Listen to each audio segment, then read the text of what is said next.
Want to give you some update as to what happened when Marco Rubio called the King of Jordan, King Abdullah. I will discuss the conversation they had, what I have found out from the website, from the US government, and then we'll try to understand what really went on behind the scene. Before I move on, just to remind you guys, most of my viewers are not subscribed. If you happen to be one of them, consider subscribing. Take a look at this report. Secretary Rubio's call with Jordan King Abdullah. This is what was reported. Secretary of State Marco Rubio spoke with His Majesty King Abdullah II of Jordan today. The Secretary and King Abdullah discussed implementation of the ceasefire agreement in Gaza. So they discuss implementation of ceasefire in Gaza, the release of hostages, and creating a pathway for safety and security, or security and stability in the region. Secretary Rubio thanked Jordan for supporting the ceasefire through its integral role in providing humanitarian assistance through the Jordan corridor. Secretary Rubio expressed to King Abdullah the United States' commitment to deepening the 75-year-strong U.S.-Jordan bilateral partnership founded on shared goals for regional security and stability. The Secretary and King Abdullah also discussed developments in Syria and reaffirmed the importance that Syria not be used as a base for terrorism or pose a threat to its neighbors.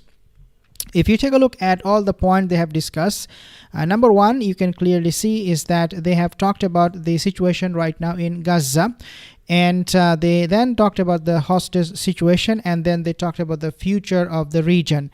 We do not in this case see a direct quoting from the US website, official website, and this is actually Secretary Rubio's, this is the Department of Secretary.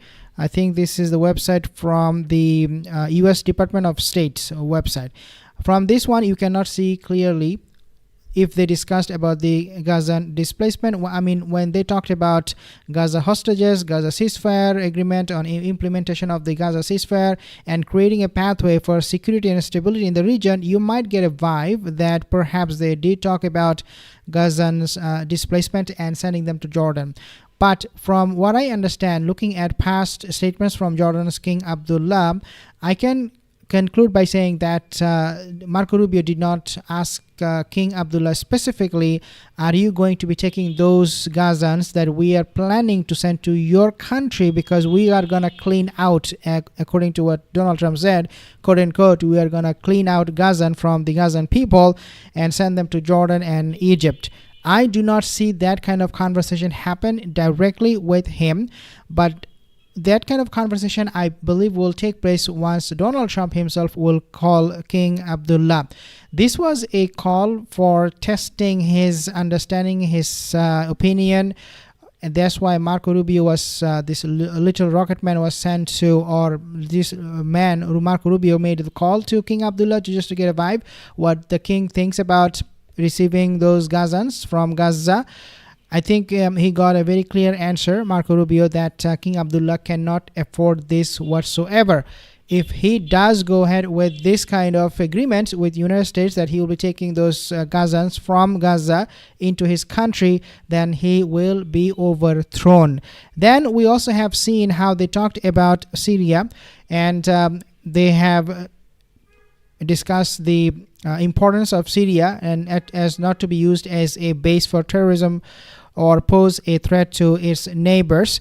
And of course, it is coming after the United States. They are now actually talking with the Syrian government, sharing intelligence with them directly, according to one report, even though I do not know to what extent those intelligence will be shared with with the Syrian government by the United States. But nevertheless, they are in direct talk with the Syrian government in Syria in order to make sure that ISIS, they do not rise up one more time. Now, King Abdullah, as I said, his position was always very, very clear that he is not going to be allowing any Palestinians to be in Jordan. And this was also reverberated by the Jordanian foreign minister. He basically said Palestine is for Palestinians. Jordan rejects Trump's call to resettle Gaza population. And Jordan has rejected any talk of the resettlement of Palestinians from Gaza following U.S. President Donald Trump's call for Amman and Egypt to take people, quote unquote, in order to clean out the enclave. All talk about an alternative homeland is unacceptable. We do not accept it. We have not accepted it, and we will continue to confront it with all our capabilities, Foreign Minister Ayman Safadi told Parliament on Monday, and the Andalus News reported. This is a clear statement from Jordan that they are not going to be going ahead with this kind of plan by Donald Trump. Nevertheless, Marco Rubio's call shows how desperate Donald Trump is to please the Zionist lobby, number one. And number two, it also shows that the Middle Eastern leaders, these so-called Muslim leaders, they are going to be getting frustrated with Donald Trump very, very soon. And there will be a lot of diplomatic failure on Donald Trump's part. As we know, he loves to tout his victory, his achievement in the international arena, but very soon he's finding out that is not to be the case, because we have seen what Colombian president did, what Mexican president did. Now we are seeing also what this foreign minister of Jordan said about Donald Trump's master plan, marvelous plan of displacing the Gazans, only to be received by a fiery response from Jordan that no, this is not something we have done in the past, we're not going to do it in the future, forget about it. Now they're calling Jordan's King Abdullah was something to me looks very, very strange, and at the same time very, very dangerous, because if US is insisting on this kind of plan, they might actually impose sanctions on Jordan, they might impose sanctions on Egypt, and the next thing you know, there is going to be a war in the Middle East and the whole region will be unstable.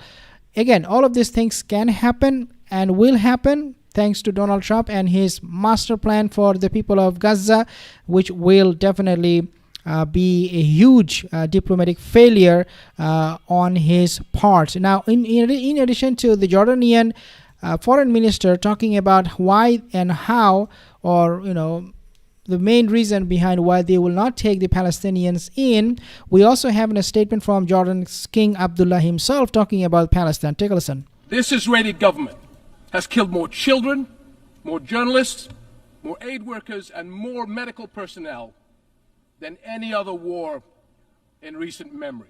Those who continue to propagate the idea of Jordan as an alternative homeland. So let me be very, very clear. That will never happen.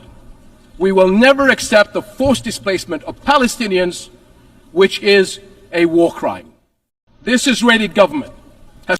Jordan King Abdullah, he now knows that he has two choices. Number one is he will refuse anything Donald Trump offers him to take those Gazans into Jordan.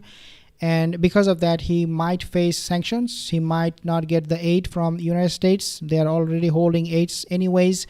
Number two scenario for him would be, if he does go ahead with Donald Trump's plan, then Jordanian people they're gonna overthrow this king. And he knows both options are really, really bad, but the worst is getting overthrown, getting kicked out by his own people. So I think it is very, very clear that this guy is getting frustrated, and he will be getting frustrated with Donald Trump's proposal, nonsense, unrealistic ideas and plans for the people of Gaza. And he actually, when he was talking, this is from the United Nations speech, he was actually pointing all the blames towards Israel, and he said, before he said that I will not take anybody from Gaza, he said, let me be very, very clear. Means there should not be any more talk, there should not be any more discussion about taking those Gazans into Jordan. But nevertheless, he's still hearing from Donald Trump calls, and now this time Marco Rubio calling him, asking him the same question. Are you going to take him? Are you going to take those people from Gaza?